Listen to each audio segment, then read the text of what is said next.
Hello dear students, welcome in English class. How are you? I hope you are happy and healthy with your family.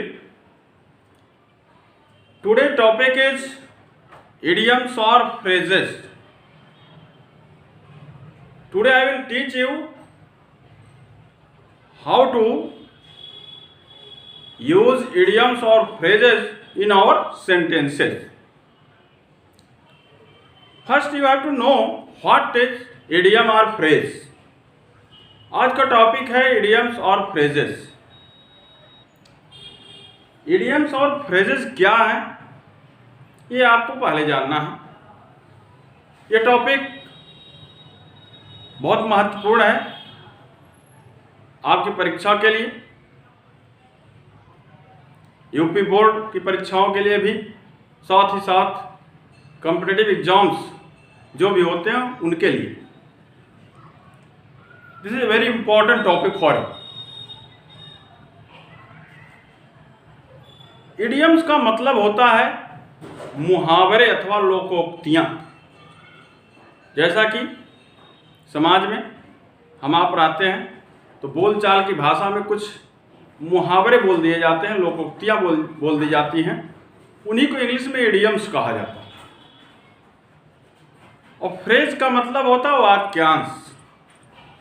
एक से अधिक शब्द जब जुड़ जाते हैं और एक अलग अर्थ निकाल देते हैं, उसका नाम फ्रेज है। तो इडियम्स और फ्रेज का प्रयोग वाक्य में कैसा किया जाता है यह आज आपको जानना है। जैसा कि यहां पर इस टॉपिक में There are 12 important idioms or phrases before you. यहाँ पर 12 idioms और phrases दिए गए हैं जिनका अर्थ सहित प्रयोग आपको बताया जाएगा। आप ध्यान से सुनेंगे। It will be very helpful for you for examination. जैसा कि फर्स्ट है A bed of roses। तो सबसे पहले इडियम्स और फ्रेज को अगर हम देखें सामने तो उसके अर्थ को जब हम जानेंगे तभी हम उनका यूज वाक्यों में कर सकते हैं। जैसा कि कॉम्पिटिटिव एग्जाम्स में जो इडियम्स होते हैं अथवा फ्रेज आते हैं सामने, उनके अर्थ को बताना होता है कि उनका अर्थ क्या है। ऑप्शन के रूप में 4 दे दिया, उसमें से जो सही अर्थ रखने वाला होगा उस पर आपको टिक लगाना होता है। तो इसलिए इनका अर्थ जानना ही आवश्यक है। हिंदी में अर्थ जानते हैं लेकिन इंग्लिश में नहीं जानते हैं, लेकिन यूज तो इंग्लिश में करना है। और कॉम्पिटिटिव एग्जाम्स में जो ऑप्शंस दिए गए हैं वो इंग्लिश में रहेंगे।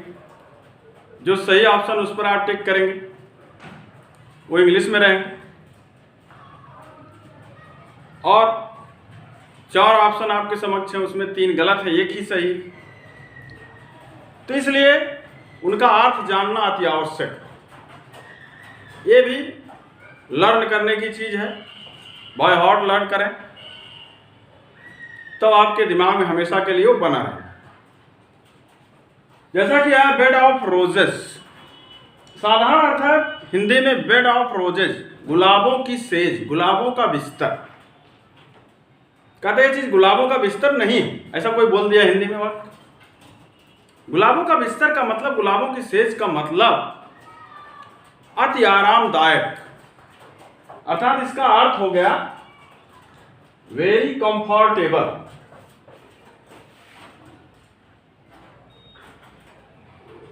Very comfortable.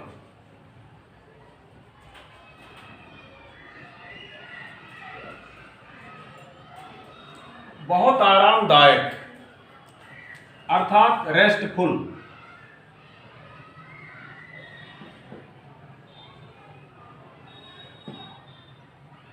तो वेरी कंफर्टेबल और रेस्टफुल, बहुत आरामदायक।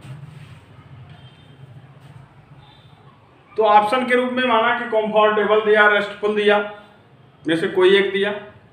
तो जब आप अर्थ जानेंगे आप तो उस पर आप सही का चुनाव करेंगे और आपका आंसर सही जाएगा। और यूपी बोर्ड के जो एग्जामिनेशन में आता है वो यूज करने के लिए आता है कि अर्थ समझते हुए, अर्थ स्पष्ट करते हुए वो अपने वाक्य में यूज करिए। अर्थात ऐसा वाक्य बनाइए जिसमें अ बेड ऑफ रोजेज आ जाए और उसका सही अर्थ भी निकल जाए। तो जब आप अर्थ उसका जानेंगे तभी वाक्य बना पाएंगे, तभी वह अर्थपूर्ण वाक्य बनेगा, मीनिंगफुल सेंटेंस बनेगा। तो बेड ऑफ रोजेज का मतलब आरामदायक। अब इसका मीनिंग हो गया वेरी कंफर्टेबल और रेस्टफुल। इसको किसी सेंटेंस में यूज करना हो तो आप कैसे यूज करोगे? हिंदी में एक वाक्य बनाएं जिसमें बेड ऑफ रोजेस का अर्थ स्पष्ट हो जाए। जैसा कि कह दिया, प्रधानाचार्य का पद गुलाबों की सेज नहीं, अर्थात बहुत आरामदायक नहीं। ये हिंदी वाक्य हो गया। इंग्लिश में क्या कहे? The post of a principal is not a bed of roses. The post of a principal is not a bed of roses. प्रधानाचार्य का पद बेड ऑफ रोजेस नहीं, अर्थात बहुत आरामदायक नहीं है, सुखदायक नहीं है, गुलाबों की सेज नहीं है। अर्थात the post of a prime minister, the post of a DM is not a bed of roses. किसी तरह से वाक्य बन सकता है आपका, ऐसा यूज कर देंगे और ये जो इडियम दिया गया है उसे वाक्य में अंडरलाइन कर देंगे। इसी तरह सेकंड है a bone of contention. You have to know what is a bone of contention. What is the meaning of a bone of contention? Bone of contention की मीनिंग क्या है? You have to know it. सबसे पहले ये जानना, bone of contention का मतलब होता है विवाद का जड़, झगड़े का जड़, अर्थात कॉज ऑफ डिस्प्यूट।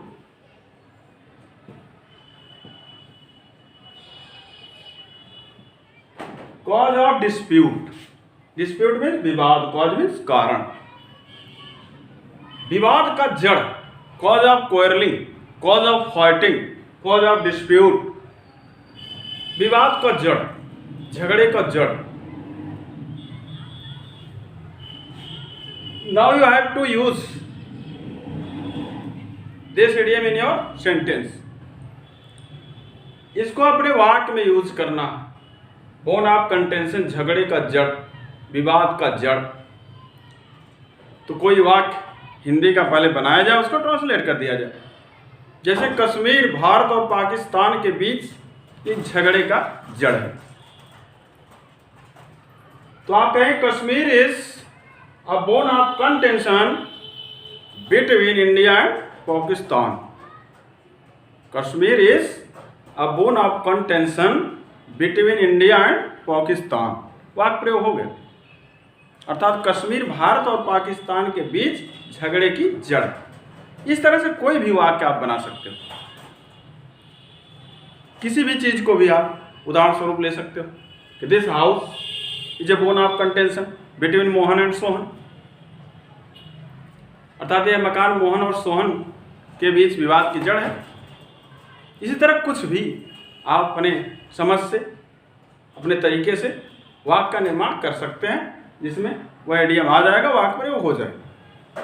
और कॉम्पिटेटिव एग्जाम्स की परीक्षाओं में उनका अर्थ पूछेगा, तो इसका अर्थ हुआ cause of dispute, cause of quarrelling, cause of fighting आदि। थर्ड है an apple of discord. An apple of discord भी सेम अर्थ रखता है। एन एपल ऑफ डिस्कॉर्ड का मतलब भी होता है विवाद का जड़, झगड़े का कारण। Same meaning, cause of dispute, cause of quarrelling, cause of fighting. अब इसका यूज करना हो अगर सेंटेंस में एन एपल ऑफ डिस्कॉर्ड, तो जैसा कि आपको यूज इसके लिए बताया गया कि this house is an apple of Discord between Mohan and Sohan, between Ram and Shyam. This house is an apple of Discord between Ram and Shyam, अर्थात राम और श्याम के बीच का झगड़े का जड़ यह मकान है। यूज हो गए। इसी तरह नेक्स्ट है black sheep. What is black sheep? You have to know. Meaning क्या है? ब्लैक सीप का मतलब क्या होता है? शाब्दिक अर्थ तो है काला सीप मीन्स भेड़, काला भेड़। तो जो नहीं जानता होगा वो काला भेड़ ही जानेगा। काला अक्षर भैंस बराबर जैसा एक कहावत है, जब नहीं जाने कुछ भी वो अर्थ लगा लेगा। लेकिन यहाँ ब्लैक सीप का मतलब है निकम्मा, धूर्त, कुल कलंकी हिंदी में। जैसा कि इसे आप कह सकते हैं वर्डलेस।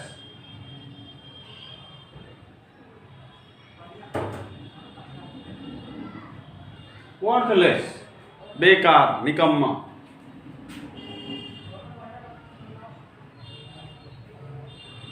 ट्रबल मेकर,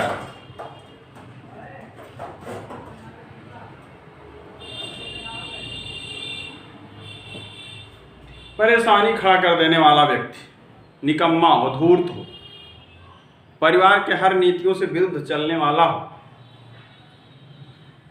अर्थात संस्कारहीन हो, मैनरलेस जिसे कह सकते हैं, मैनरलेस, संस्कारहीन, वर्थलेस, बेकार, निकम्मा आदि। अब इसका यूज करना हो अगर वाक्य में, तो आप किसी का नाम ले लें कि Mohan is a black sheep of his family, Sohan is a black sheep of his family, वाक्य प्रयोग हो गया।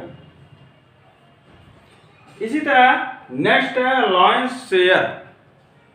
शाब्दिक अर्थ हुआ शेर का हिस्सा, शेयर मीन्स हिस्सा। तो यहाँ लॉयन शेयर का मतलब बड़ा हिस्सा, a big share, a big pot. Big pot भी कह सकते हैं,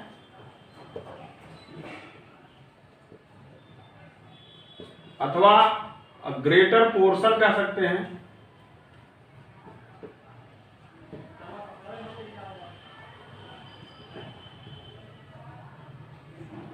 ग्रेटर पोर्शन अथवा बिग पॉट,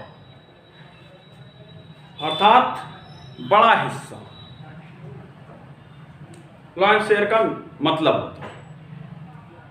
आपको वाक्य में अगर इसका यूज करना हो तो वाक्य आप बोल सकते हैं, लिख सकते हैं कि he got a lion share in his father's property. He got a lion share in his father's property, अर्थात वह अपने पिता के प्रॉपर्टी में, संपत्ति में एक बड़ा हिस्सा प्राप्त कर लिया।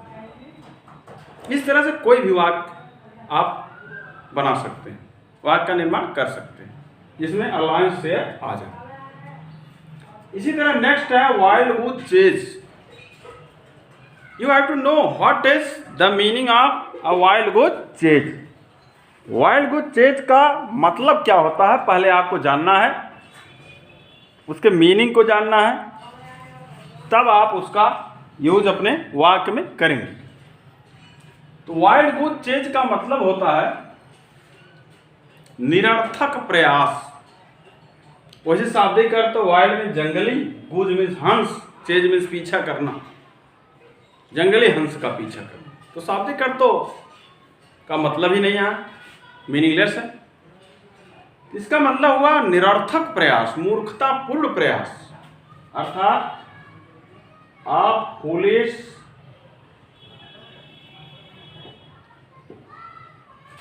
अटेम्प्ट, आप फूलिश अटेम्प्ट अथवा फ्रूटलेस इफर्ट,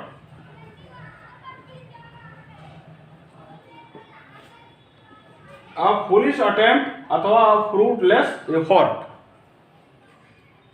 निरर्थक प्रयास, मूर्खतापूर्ण प्रयास। Now you have to use this idiom in your sentence. अब आपको आप अपने वाक्य में इस इडियम का यूज करना है, तो कैसे करेंगे? आप पहले हिंदी में वाक्य बनाएं। Mohan is a poor man, Mohan एक गरीब व्यक्ति है। He wants to buy a new car, वह एक नई कार खरीदना चाहता है। It is a wild goose chase for him, यह उसके लिए निरर्थक प्रयास है। माई फ्रेंड, दूसरा use, my friend wants to get education in America, my friend wants to get education in America, but it is a wild goose chase for him, अर्थात वह America में शिक्षा प्राप्त करना चाहता है या उसके लिए निरर्थक प्रयास है, अर्थात उसका है निरर्थक प्रयास। इस तरह से कोई भी वाक्य का निर्माण हो सकता है। इसी तरह नेक्स्ट है लुक आफ्टर, ए फ्रेज, दो शब्दों से बना लुक आफ्टर। लुक आफ्टर का मतलब होता देखभाल करना, अर्थात टेक केयर।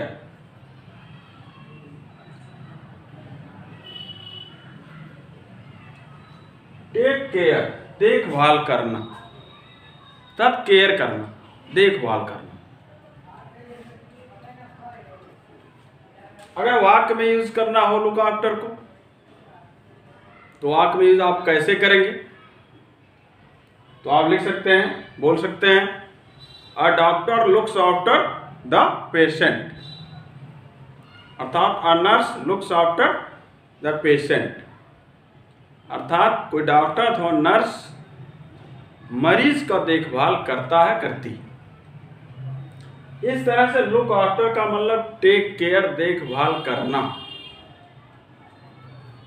किसी व्यक्ति की देखभाल सही ढंग से करने का अर्थ ही लुक आफ्टर निकलता है। इसी तरह ब्रिंग अप, ब्रिंग अप का मतलब होता है पालन पोषण करना, टू ब्रीड अथवा टू रियर अप, अर्थात पालन पोषण करना। Now you have to use the phrase bring up in your sentence. Bring up का यूज करना सेंटेंस में, तो आप यूज कर सकते हैं, a mother brings up her baby, a mother brings up her baby, अर्थात माँ अपने बच्चे का पालन पोषण करती। तो ये फ्रेज होता है यदि वर्ब के रूप में है, ज्यादातर वर्ब से ही बना होता है।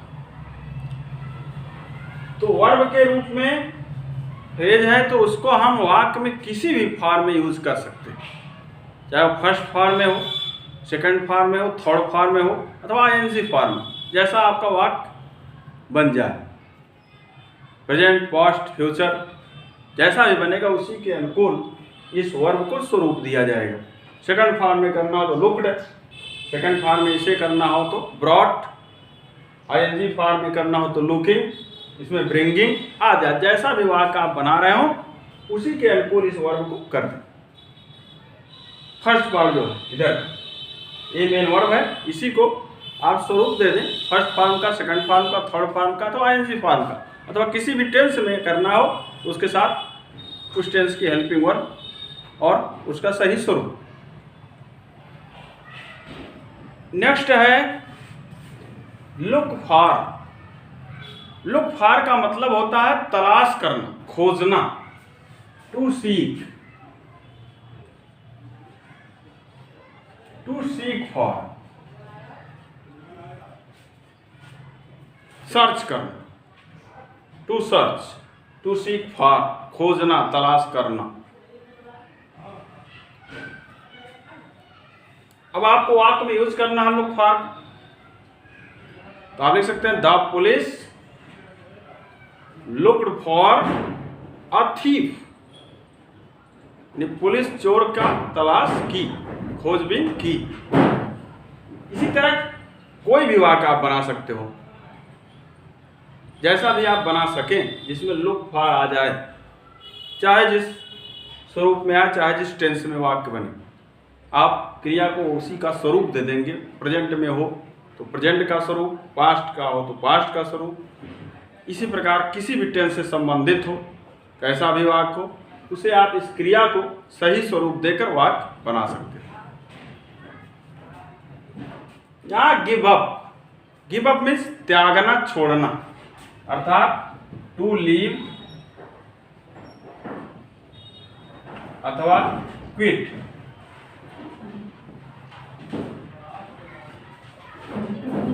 छोड़ना, त्यागना।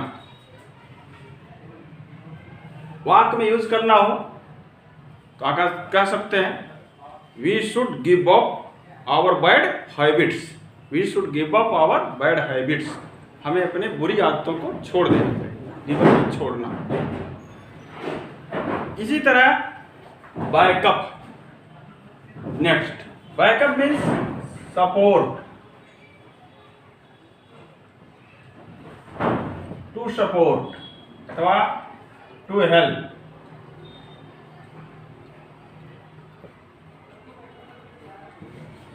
सहारा देना, समर्थन करना, मदद करना, backup. My father backed him up in this matter, my father backed him up in this matter, अर्थात मेरे पिता ने इस मैटर में, इस मामले में उसका समर्थन किए, उसको सहारा दिए, उसकी मदद की। ऐसा आप यूज कर सकते हो। कोई भी वाक्य आप बनाए। लास्ट है look into. What is look into? What is the meaning of look into? Look into का मतलब क्या होता है? शाब्दिक अर्थ हुआ लुक मीन देखना, इनटू मीन्स में, अंदर, अंदर देखना, झांकना। लेकिन शाब्दिक अर्थ नहीं, बल्कि उसका जो फ्रेजल मीनिंग है, क्या है, वह आपको जानना है। तो लुक इनटू का मतलब होता है परीक्षण करना, जांच पड़ताल करना, इन्वेस्टिगेट।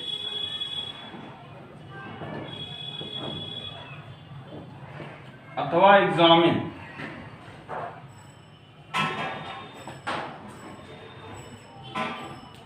इन्वेस्टिगेट करना अथवा एग्जामिन करना, निरीक्षण परीक्षण करना। इसको वाक्य में यूज करना हो तो आप कह सकते हैं कि अ जज looks into the matter to decide the case.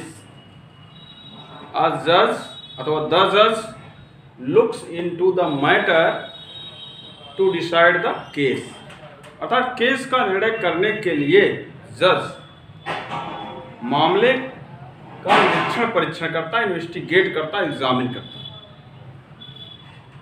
इस तरह से कोई भी इडियम हो अथवा फ्रेज हो, उनका यूज आप अपने वाक्यों में कर सकते हैं और उनके अर्थ को समझ सकते हैं। जितने भी इडियम्स और फ्रेजेस आपके सामने यहाँ दिए गए, they are very important for you, for your examination. You should learn them by heart. इसे आपको रट लेना चाहिए, क्योंकि रटने वाली ही चीज़।